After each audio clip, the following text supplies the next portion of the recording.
آج اپنے انتہائی محترم ویورز کے سامنے ایک ایسی شخصیت کا ذکر کروں گا، مجھے امید ہے کہ انہوں نے اس کے بارے میں پہلے نہیں پڑھا ہوگا، یعنی اکثریت نے نہیں پڑھا ہوگا اور آپ کے لیے دلچسپ ہوگا۔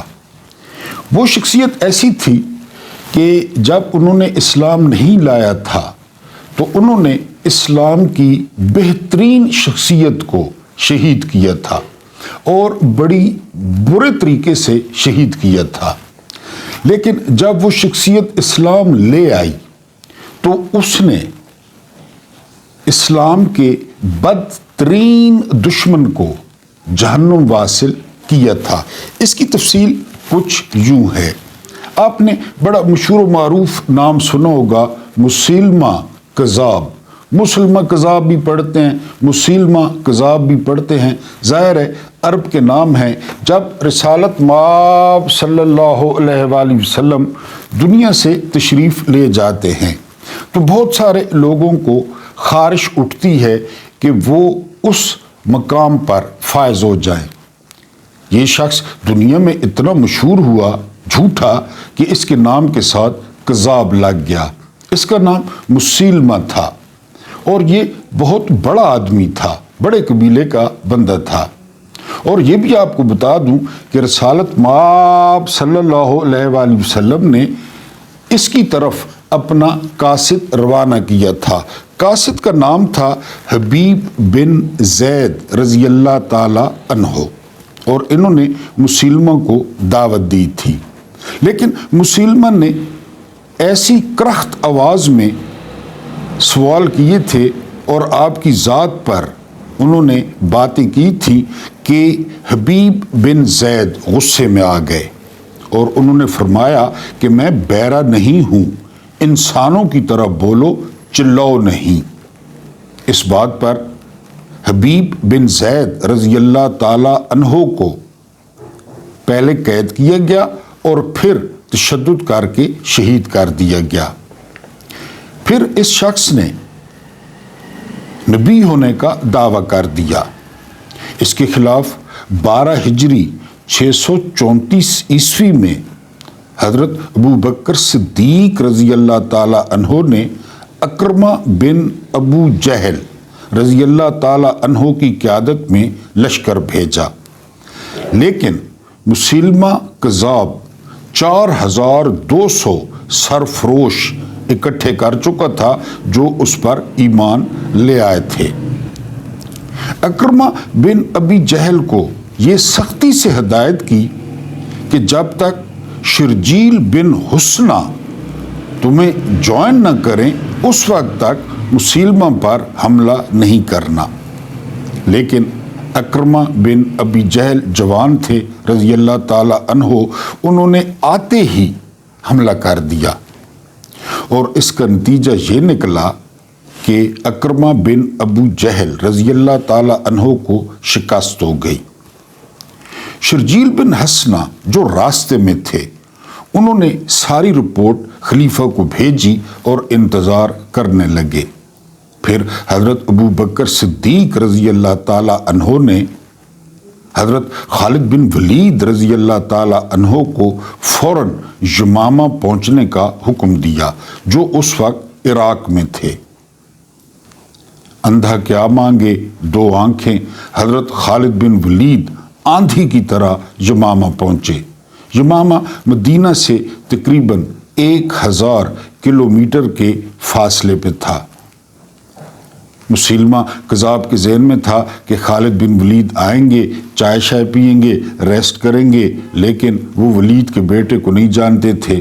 وہ جو ہی عراق سے آئے انہوں نے حملہ کر دیا اور اس حملے نے مسلمہ کذاب کے پاؤں اکھاڑ دیے۔ وہ جلدی سے جو ہے وہ قلعہ بند ہو گئے، لیکن خالد ابن ولید وہ قلعے میں داخل ہوئے اور کہا جاتا ہے کہ یہ تاریخ کی خون ریز ترین لڑائی ہوئی۔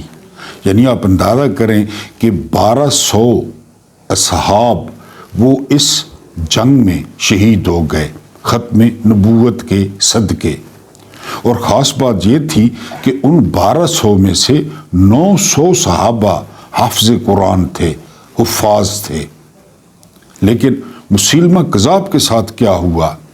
2 صحابی بڑی بے چینی سے اور تیزی سے اس کو تلاش کر رہے تھے کہ ہم اس کو جہنم واصل کریں۔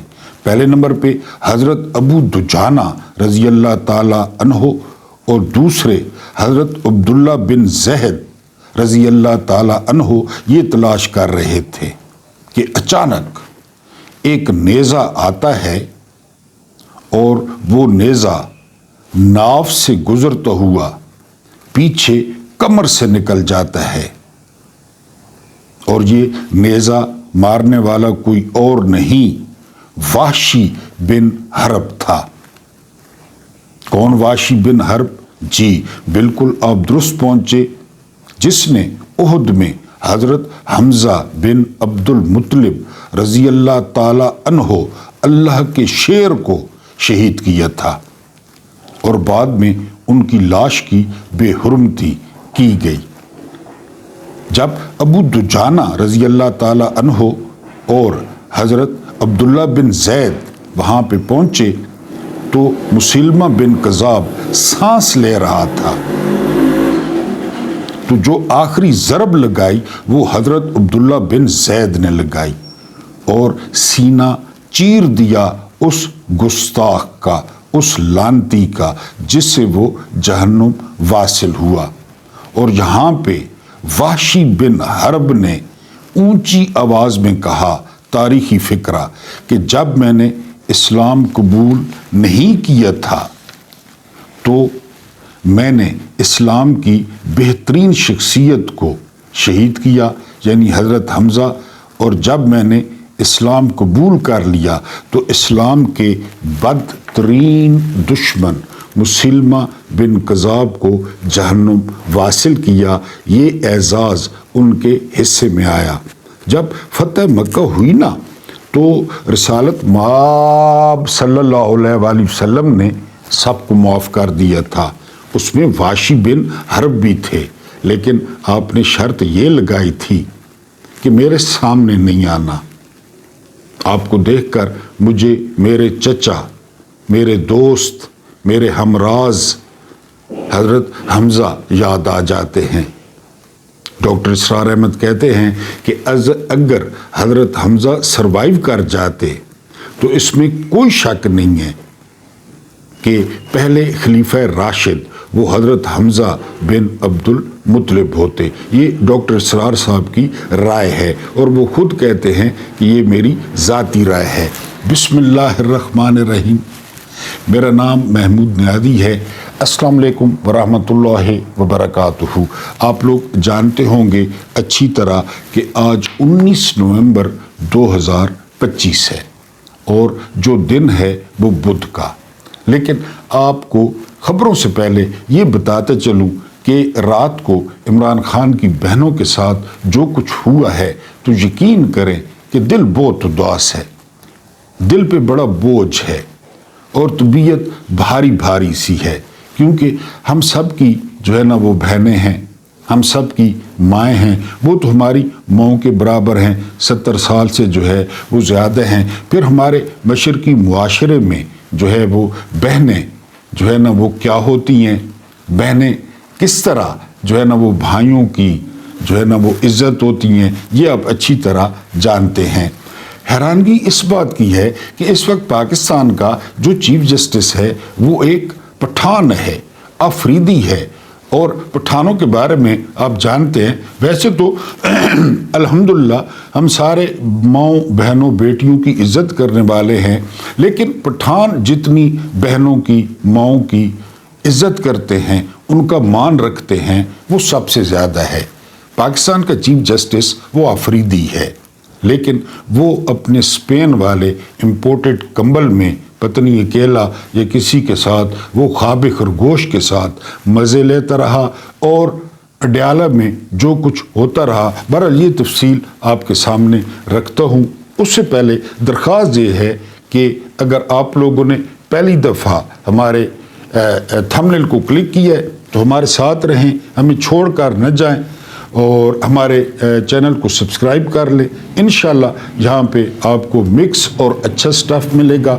اگر آپ لوگ سبسکرائبرز ہیں تو یہ معلومات دوسروں تک پہنچائیں، خاص کر نوجوانوں تک۔ پیغام کو اپنے ہم خیال دوستوں کے ساتھ شیئر کر دیا کریں، ویڈیو کو لائک کر دیا کریں، اور جو میرے ڈائی ہارٹ فینز ہیں جو مجھ سے محبت کرتے ہیں وہ ویڈیو کو پورا دیکھنے کی کوشش کیا کریں۔ دو وضاحتیں، پہلی وضاحت یہ کہ پھر کل ویڈیو کی لمبائی پہ 2-3 اعتراض آئے تو اس کے لیے معذرت قبول کریں، ویڈیو لمبی ہو جاتی ہے، جس طرح کے پاکستان کے حالات ہیں میں ان سے معافی کا طلبگار ہوں۔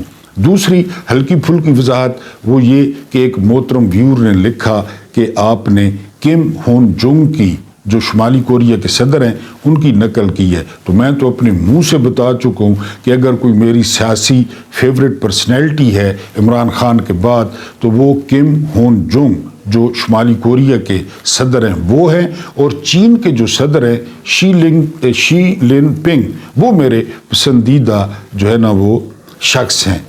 مجھے گاؤں والے گھسنے نہیں دیں گے گاؤں میں، ورنہ میں کم ہون جون کی محبت میں بالوں کے علاوہ مونچھیں بھی صاف کرا لیتا۔ لیکن بہرحال یہ ہلکے پھلکے 2 اعتراض تھے۔ اب آتے ہیں تازہ ترین خبروں کی جانب۔ خبریں جو ہے وہ آج کم ہیں، وی لاگ پہ زیادہ ڈسکس کریں گے۔ پہلی خبر یہ ہے کہ بھٹو دور میں استاد دامن بڑے مشہور شاعر اور ملنگ بندے گزرے ہیں، ان کو گرفتار کر لیا گیا کیونکہ ہمارے والا کام کرتے تھے شاعری میں، تو ان کے جو ہے نا وہ اس میں FIR میں اسلحہ تھا، گرنیڈ تھے، بم تھے، اور جو ہے نا پستول تھا، یہ ساری چیزیں FIR میں درج کر دی گئیں۔ تو استاد دامن جب عدالت میں پہنچے تو جج نے کہا کہ استاد جی یہ ساری چیزیں آپ نے رکھی ہوئی تھیں؟ تو استاد دامن نے کہا کہ جی میرے گھر کا اصل میں دروازہ بہت چھوٹا ہے، اگر دروازہ بڑا ہوتا تو یہ توپ بھی میرے کمرے سے نکال لیتے۔ تو یہ کہانی جو ہے یہ نئی نہیں ہے، یہ کہانی بہت پرانی ہے۔ اس کے بعد ایثار رانا صاحب فرماتے ہیں کہ حسینہ واجد کی جو سزائے موت ہے وہ سبق ہے ان لوگوں کے لیے جو پاکستان میں ظلم و ستم کا بازار گرم کر کے مطمئن بیٹھے ہیں، گولیاں چلا کر مطمئن بیٹھے ہیں۔ ان کو یاد رکھنا چاہیے کہ قانون قدرت ایک دن حرکت میں آئے گا۔ اس کے علاوہ جو اگلی خبر ہے اور بہت امپورٹنٹ خبر ہے، یہ میں آپ کو پہلے سے بتا رہا تھا، وہ خبر یہ ہے کہ محمد بن سلمان یہ کراؤن پرنس ہے سعودیہ کے، یہ حکمران ہیں، ویسے نام کے کراؤن پرنس ہیں، یہ امریکہ پہنچ چکے ہیں، اور پتہ انہوں نے کہا کیا کیا وہاں پہ؟ انہوں نے 1000 ارب ڈالرز کی سرمایہ کاری کا اعلان کیا ہے، 1 ٹریلین ڈالرز۔ ہمیں کیا ملتا ہے؟ ہمیں ادھار پہ تیل ملتا ہے، ہمیں دفاعی معاہدے کا لولی پاپ ملتا ہے، اور ہماری آنی جانی ہوتی ہیں، ہمیں کھجوریں ملتی ہیں، زمزم کا پانی ملتا ہے، تسبیحیں ملتی ہیں، ٹوپیاں ملتی ہیں۔ ذرا اندازہ کریں کہ اگر 1000 ارب پاکستان پہ لگا دیا جائے تو پاکستان کیا ہو جائے گا، پاکستان کی قسمت کیسے بدلے گی۔ لیکن آپ کو پتہ ہے یہ لہنگے والے اور یہ گگروں والے یہ ان سے جو ہے نا وہ ڈرتے ہیں اور سارا مال جو ہے وہ ان کو دیتے ہیں۔ اب اگر ہم جو ہے وہ اپنے وی لاگ کی بات کریں تو سب سے پہلے army chief general Asif Munir Hilal Imtiaz military, میں نے آپ کو بتایا تھا کہ تقریباً اب 8 سے 9 دن رہ گئے ہیں ان کے جانے میں۔ انہوں نے 28 نومبر 2025 کو ریٹائر ہونا ہے، لیکن اس سے پہلے یہ کیا گل کھلا رہے ہیں وہ آپ کے سامنے ہیں۔ اصل میں مسئلہ کیا ہے؟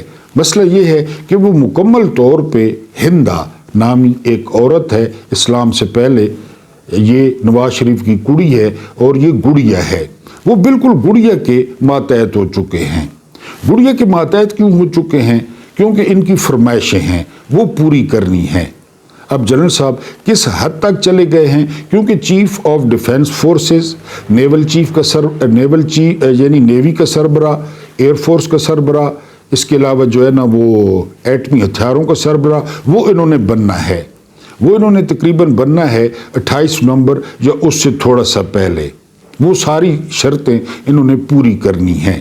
لہذا یہ ہندا جو کل پرسوں قسمیں اٹھا رہی تھی کہ ہم کسی سے ذاتی انتقام نہیں لیتے، اور یہ کہتی تھی کہ میں غیر محرموں کے سامنے پیش نہیں ہوتی کیونکہ یہ کسی کی بیوی ہے، یہ کسی کی بیٹی ہے اور یہ کسی کی بہن ہے، حالانکہ عرب حکمران کے ساتھ دو ہاتھ بڑی زبردست طریقے سے ملا لیتی ہے، گوروں کے ساتھ ملا لیتی ہے، لیکن نیب میں طلب کیا جائے کرپشن پہ تو وہاں پہ وٹے مارتی ہے۔ تو آرمی چیف صاحب کا پہلا مسئلہ یہ ہے کہ ان کو نوٹیفائی کیا جائے، یعنی ان کو چیف آف ڈیفنس فورسز بنایا جائے، اور یہ سارے معاملات۔ اب ادھر سے فرمائشیں ہیں، میں نے آپ کو پہلے بتایا کہ فرمائش نمبر 1 ہے کہ آپ نے عمران خان کو باہر نہیں آنے دینا، آپ نے عمران خان کے ساتھ غیر انسانی سلوک کرنا ہے، آپ نے عمران خان کے خاندان کے ساتھ غیر انسانی سلوک کرنا ہے، یہ شرط ہے۔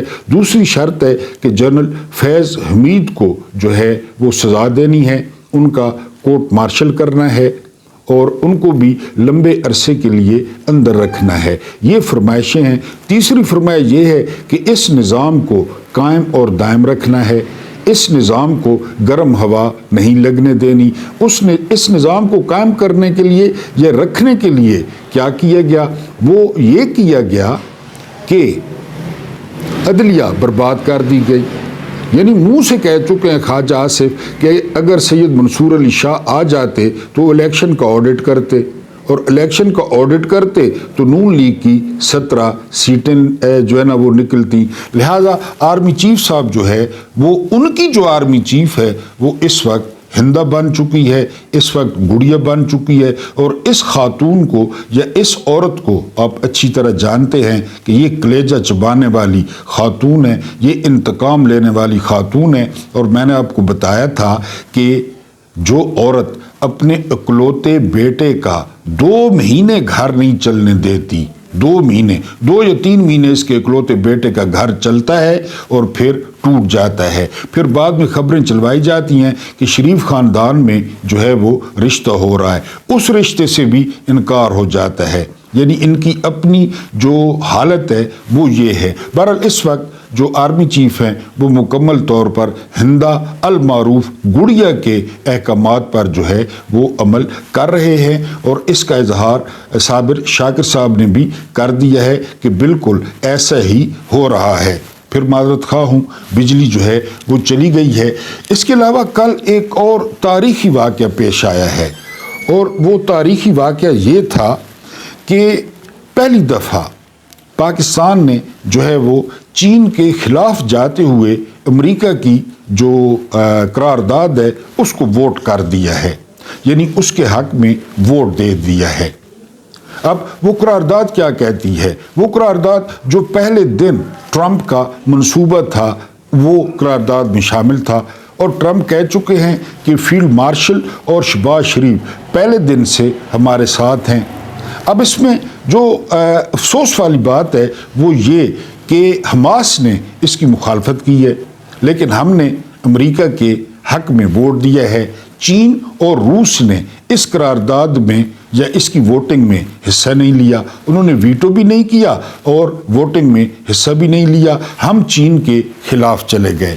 آپ کو قرآن کی وہ آیت تو بڑی اچھی طرح یاد ہوگی منافقین کے بارے میں کہ جب یہ مسلمانوں سے ملتے ہیں تو کہتے ہیں کہ ہم مسلمان ہیں، اور جب اپنے لوگوں کے پاس جاتے ہیں تو انہیں کہتے ہیں کہ ہم تو ان کا مذاق اڑاتے ہیں، ہم تو شروع سے آپ کے ساتھ ہیں۔ مارکو روبیو کا بیان یاد کریں جو وزیر خارجہ ہیں امریکہ کے، وہ کہتے ہیں کہ جب بند کمرے ہوتے ہیں نا تو بند کمروں میں یہ جو مسلمان حکمران ہیں یہ کہتے ہیں کہ ہم بالکل آپ کے ساتھ ہیں، جو مرضی یہ کریں، لیکن جب اپنے لوگوں میں جاتے ہیں تو مزاحمت سے بچنے کے لیے، گالیوں سے بچنے کے لیے، تنقید سے بچنے کے لیے یہ ہمارے خلاف بیان بازی کرتے ہیں۔ اب یہ منصوبہ ہے کیا؟ منصوبہ یہ ہے کہ 2 زون بنائے گئے ہیں فلسطین کے، میں نے آپ کو پہلے بھی بتایا تھا، ایک بنایا گیا ہے یلو زون پیلا، ایک بنایا گیا ہے گرین زون سبز۔ اب جو گرین زون ہے وہاں مکمل طور پہ اسرائیل کا کنٹرول ہوگا،